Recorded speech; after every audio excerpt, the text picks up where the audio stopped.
Good morning, students. Myself Alok Kumar Mishra, and I am going to explain once again about the important topic centripetal force of the class 11 physics. We will prove this with the help of using vector method. As we know that centripetal force is the force which acts on the body moving in circular path with constant speed. Okay, and hence centripetal acceleration also acts on it, which is directed toward the center and along the radius of the circular path. Against this force, the one force is balanced. That force is centrifugal force, which is equal in magnitude but opposite in direction. Hence, the centripetal force is balanced by centrifugal force, which is directed outward, and this centripetal force is directed toward the center. Okay, the term centripetal force was given by, first of all, Huygens, but this term was centripetal term was popularized by great scientist Newton, and the word, its meaning is center seeking force, which is centripetal, and center seeking force is called centripetal force. So we will prove this. So consider a body which moves in a circular path. Considering a circular path here and moves with a constant speed, then we see that at every point the magnitude of the velocity remains same, but direction changes continuously. Okay, direction changes continuously. Here, direction changing here in this continuously at every moment, at every point. So the speed, the magnitude of speed is same, and the magnitude of velocity is also same, but direction of velocity changes. That's why it is continuously accelerated motion. A body moving in a circular path with constant speed is said to be accelerated motion. So it depends upon, as we already know about that, depends upon mass of the moving object, velocity of the moving object, and radius of the path. Hence, as we know that centripetal force here, so mass into centripetal acceleration, and if we compare, so centripetal acceleration is v square upon r. Now the direction of velocity changes continuously with time, hence uniform circular motion is accelerated motion. So again we can draw this vector method. Let m is mass of the moving object, mass of the moving object or body or particle, you can say that. R is radius of the circular path, radius of the circular path, or circular or circle or circular path. Understand? So students, we will prove this, and if the v is velocity of the body moving object, you can say, particle, you can say, moving in circular path, this is the symbol of that some part. So this is the symbol moving in circular path, CP you have written you can write this. Okay, so how can we derive this with help of vector methods? We will just draw a diagram again to prove this. Okay, we will just draw the diagram of this. Now to let us draw the diagram. Okay, so once a body moves in circular path, here this is the circular path. Now, and supposing this is the center, and at any time p point, at any time the object is at p, and supposing OP is R, after this is at t time, and after interval after t plus t time, the body reaches at Q point. The body reaches at Q point here. So what is the direction of velocity? Here the direction of velocity is tangential PA, and this is V1. Understands?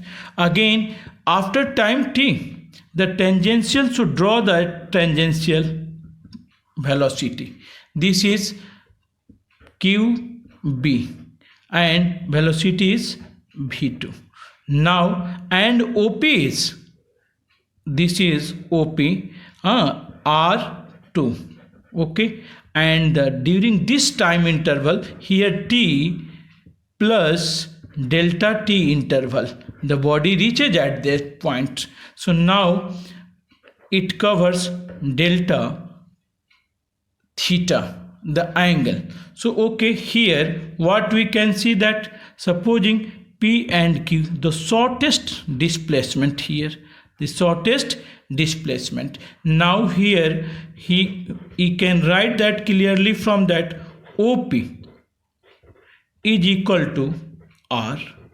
Okay, and OQ is equal to R2. In magnitude both are same because of radius. So we can write here OP is equal to OQ mode of modulus, you can write. So now we can write the R1 or modulus of R2. Maybe we can write this, or R, this is the radius. Understand? Simply we can write here the tangent velocity PA is equal to V1, and QB is equal to V2.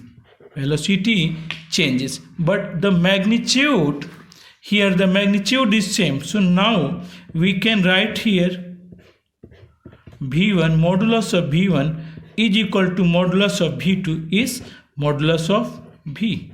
This is the velocity tangent to the, so position of the tangent is similar. So we can draw a similar, this is the position vector PQ, here R1, R2, and this is the PQ. So we can write del R here.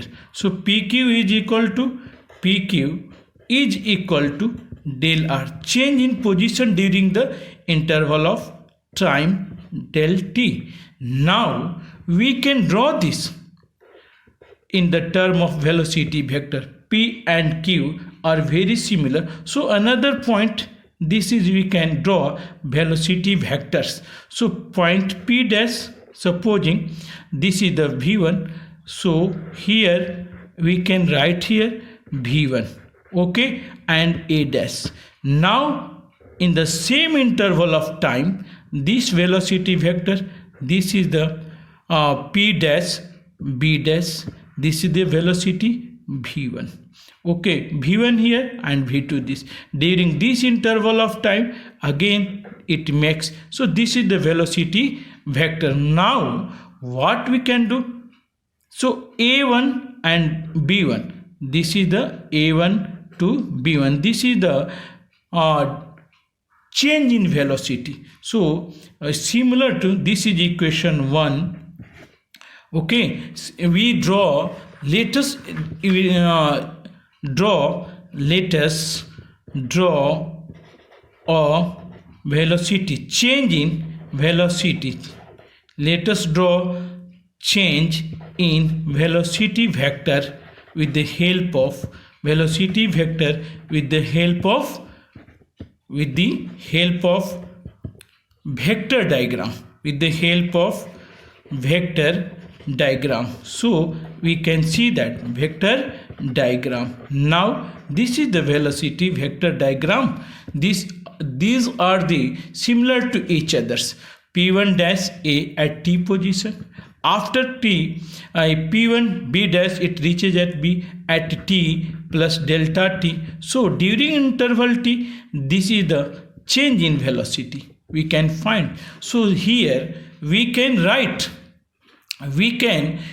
here, since O, P, Q and P dash, A dash and B dash are similar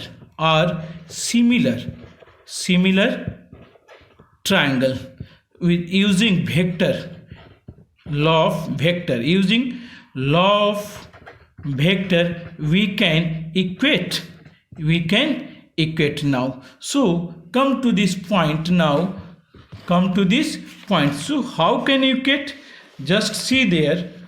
So change in position here, change in position in this del R by either OP or OK, both the magnitude is same. So here you can write del R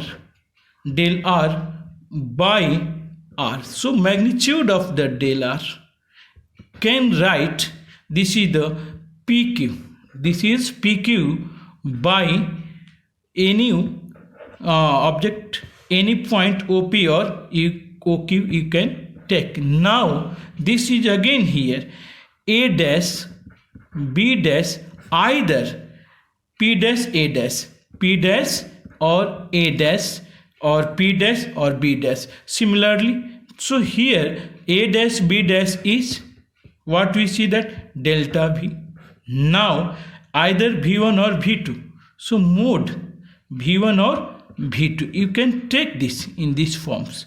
Now we can take, so we can write here, okay, so del R by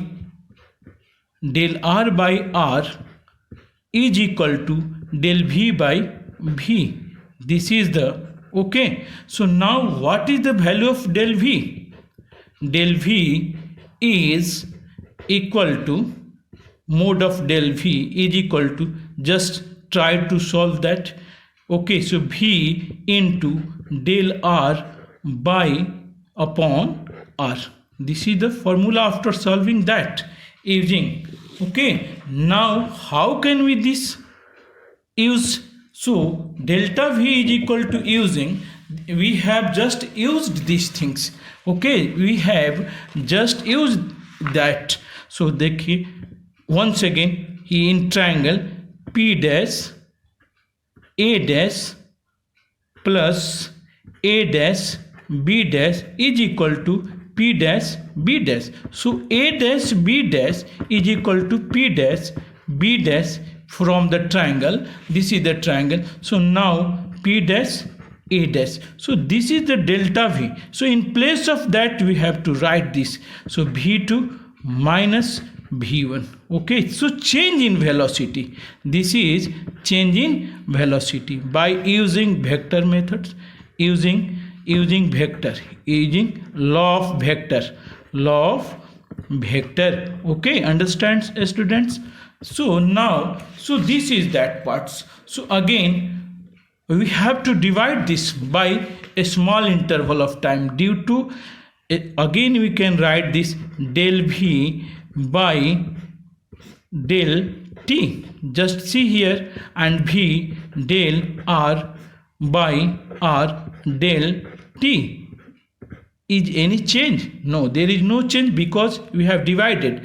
Now we have to take, if delta T is very smaller, nearest to 0, now take limit delta V by del T, take limit here delta T tends to 0, that is V by R, the change part. So limit, take delta t del R by del t.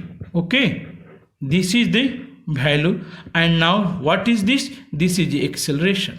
This is acceleration V by R, and this is the velocity, displacement by time. So this is the velocity. Take the magnitude only. So acceleration, centripetal acceleration, and V by R into V, that is V square by R. This is the centripetal acceleration. Center seeking acceleration towards that. This is so.